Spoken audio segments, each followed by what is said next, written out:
జగిత్యాల జిల్లాలో కోరుట్ల పట్టణంలోనే రేపు కాంగ్రెస్ పార్టీ ఆధ్వర్యంలో భారీ బహిరంగ సభను ఏర్పాటు చేస్తుంది. ఈ సభకు ముఖ్య అతిథిగా ముఖ్యమంత్రి రేవంత్ రెడ్డి హాజరవుతున్నారు. సభ ఏర్పాట్లను ఎమ్మెల్సీ నిజామాబాద్ కాంగ్రెస్ పార్టీ అభ్యర్థి జీవన్ రెడ్డి, మాజీ మంత్రి సుదర్శన్ రెడ్డి మరియు జిల్లా అధ్యక్షుడు ప్రభుత్వ విప్ అడ్లూరి లక్ష్మణ్ కుమార్ స్థానిక నాయకులతో కలిసి పరిశీలించారు. సభకు 50,000 మందితో విజయవంతం చేయడానికి పార్టీ శ్రేణులు అన్ని ఏర్పాట్లు చేశారు. ఈ సందర్భంగా నిజామాబాద్ కాంగ్రెస్ పార్టీ అభ్యర్థి జీవన్ రెడ్డి మాట్లాడుతూ కోరుట్లలో నిర్వహించే సభకు కార్యకర్తలు అధిక సంఖ్యలో వచ్చి విజయవంతం చేయాలని కోరారు. బీజేపీ బీఆర్ఎస్ నాయకులు మాటలు నమ్మే పరిస్థితిలో ప్రజలు లేరని తెలిపారు. పసుపు ఓటు తెస్తామని చెప్పిన ఎంపీ అరవింద్ మాటలు రైతులు నమ్మరని అన్నారు. ఎంపీగా ఉండి షుగర్ ఫ్యాక్టరీలు ఎందుకు తెరవలేదని విమర్శించారు. ఎన్నికల సమయంలో మాతపై ప్రజలు గుర్తుకు వస్తారని ఎద్దేవా చేశారు.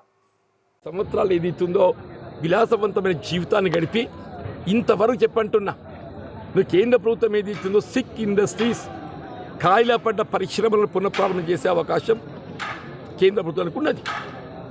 కానీ ఏదైతుందో కేవలం అరవింద్ గారి నిర్లక్ష్యంతో ఏ విధంగా పసుపోటుకు సంబంధించే కానీ అట్లా ఏదైతుందో ఇవాళ చక్కెర కర్మాగార పునఃప్రారంభానికి సంబంధించే కానీ ఇవాళ రాష్ట్రంలో కాంగ్రెస్ ప్రభుత్వం ఏర్పడటంతో పెద్దలు రేవంత్ రెడ్డి గారు ఏదైతుందో ఎన్నికలు చేసిన వాగ్దానానికి అనుగుణంగా రేపు 20-25 డిసెంబర్ నాటికి చక్కెర కర్మాగార పునఃప్రారంభం చేయబడే విధంగా నిర్మాణాత్మకంగా కార్యాచరణ రూపొందించి మేము ముందుకు పోతామని చెప్పంటున్నాం.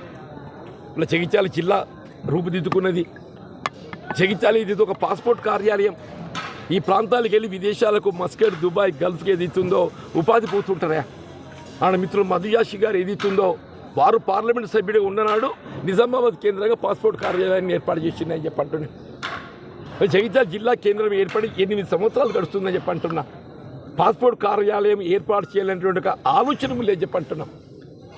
బీడీ కార్మికులు పెద్ద ఎత్తున ఉంటారు ఇక్కడ.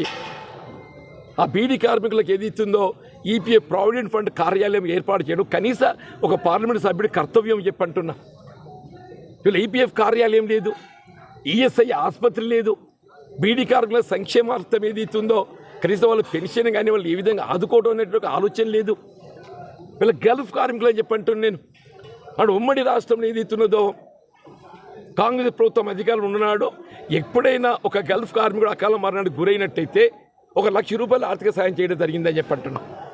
తెలంగాణ రాష్ట్రం ఏర్పాటు కాబట్టయితే లక్ష్య స్థానే 5 లక్షల రూపాయలు ఆర్థిక సాయం చేసే విధంగా మరి తోడు నిలబడడం జరుగుతుందని చెప్పి పేర్కొన్నారా.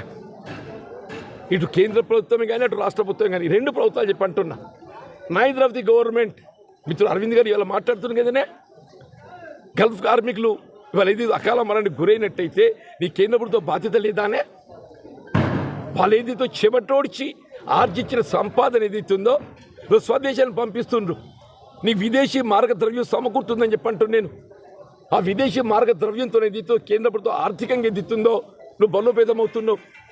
వీళ్ళ బంగ్లాదేశ్ ఏదైతుందో విదేశీ మార్గద్రవ్యం సమకూరుస్తున్నటువంటి ఒక పౌర సమాజానికి 2.5% వారికి ఏదైతే ప్రోత్సాహం ఇస్తుందా. ఇక లేదా ఆలోచన లేదని చెప్పంటున్నా. నువ్వు గల్ఫ్ కార్మికుల గురించి లేదు, బీడీ కార్మికుల గురించి లేదు, రైతాంగం గురించి లేదు. రైతాంగానికి ఏదైతుందో ఉచిత విద్యుత్, వ్యవసాయ రంగంలో ఉచిత విద్యుత్ అమలు చేస్తున్నటువంటి రాష్ట్రం ఇలా మొత్తం దేశంలో కేవలం తెలుగు రాష్ట్రాలు ఉమ్మడి రాష్ట్రం అన్నట్టు అక్కడ ఉమ్మడి రాష్ట్రంలో అమలు చేసి తలపెట్టారు. కాబట్టి వాళ్ళు ఆంధ్ర రాష్ట్రమే కానీ తెలంగాణ రాష్ట్రమే కానీ చెప్పండి. మీ భాజపా పాలిత రాష్ట్రాలలో ఎక్కడైనా వ్యవసాయ రంగంలో రైతాంగానికి ఉచిత విద్యుత్ కల్పిస్తున్నారా మీరు? రైతాన్ని రుణమాఫీ చేయాలని చెప్పంటే రైతు సోమరిపోతవుతాడు. అసెంబ్లీలో ఇది 6th అసెంబ్లీ తిరుగుతూ ఉన్నాను. ప్రతి కాన్స్టిట్యున్సీలో మెజార్టీ తెస్తాం. ప్రజలకు గతంలో నిర్లక్ష్యం చేసినవి చెప్పుకుంటూ రేపు రాబోయే రోజుల్లో నా మహిళలకు కానీ, యువకులకు జాబులు కానీ, రైతులకు బెనిఫిట్స్ కానీ, అదేవిధంగా బిజినెస్ చేసిన వాళ్ళకు ఏదైతే ట్యాక్సెస్ విధానం ఉన్నాయో అవన్నీ గురించి చాలా చక్కగా ప్రజలకు చెప్తూ రేపు 13th రోజు మరి పెద్ద ఎత్తున జీవన్ రెడ్డి గారికి ఓటేసే విధంగా చేస్తూ ఉన్నాం. దాంట్లో భాగంగానే గతంలో మొన్ననే నిజామాబాద్ పార్లమెంటు ఒకసారి విజిట్ చేయడం జరిగింది 24th రోజు.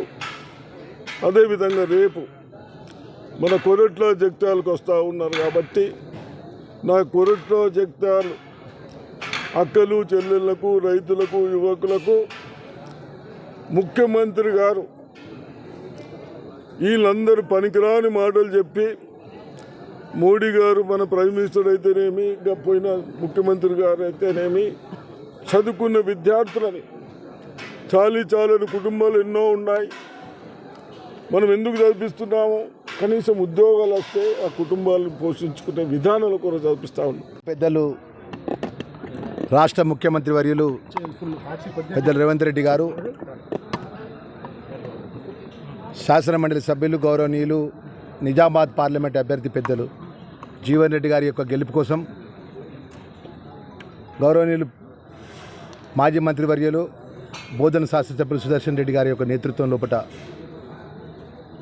ఏదైతే 7 సెగ్మెంట్లకు సంబంధించిన నిజామాబాద్ పార్లమెంటు అసెంబ్లీలో పోటీ చేసినటువంటి కాంగ్రెస్ పార్టీ అభ్యర్థులు గెలిచినట్టు గౌరవ శాసనసభ్యులు నిజవర్గం ఉన్నటువంటి అన్ని వర్గాల ప్రజల యొక్క ఆశీర్వాదంతో రైతు వర్గానికి ఎన్నో సంవత్సరాల కొద్ది సేవలు అందించినటువంటి 6 పర్యాయాలు ఎమ్మెల్యేగా 2 పర్యాయాలు మంత్రిగా మరి అఖిల భారత కాంగ్రెస్ పార్టీ నియమించినటువంటి మరి రేపు పొద్దున జరిగేటువంటి బహిరంగ సభను పెద్ద ఎత్తున విజయవంతం చేసేందుకు కోరుట్ల నియోజకవర్గం నుంచి పెద్ద ఎత్తున జగిత్యాల నియోజకవర్గం నుంచి అన్ని వర్గాల ప్రజలు, రైతులు, నిరుద్యోగ యువకులు, మహిళా సోదరిమణులు, అన్ని వర్గాల ప్రజలు పెద్ద ఎత్తున పాల్గొని విజయవంతం చేయాలని చెప్పి పిలుపునిచ్చిన దానిలో భాగంగా పెద్దలు సుదర్శన్ రెడ్డి గారు, మా పెద్దలు జీవన్ రెడ్డి గారు, నరసింహరావు గారు, అదేవిధంగా సునీల్ రెడ్డి గారు, 7 నియోజకవర్గాలకు సంబంధించిన కాంగ్రెస్ పార్టీ బాధ్యులు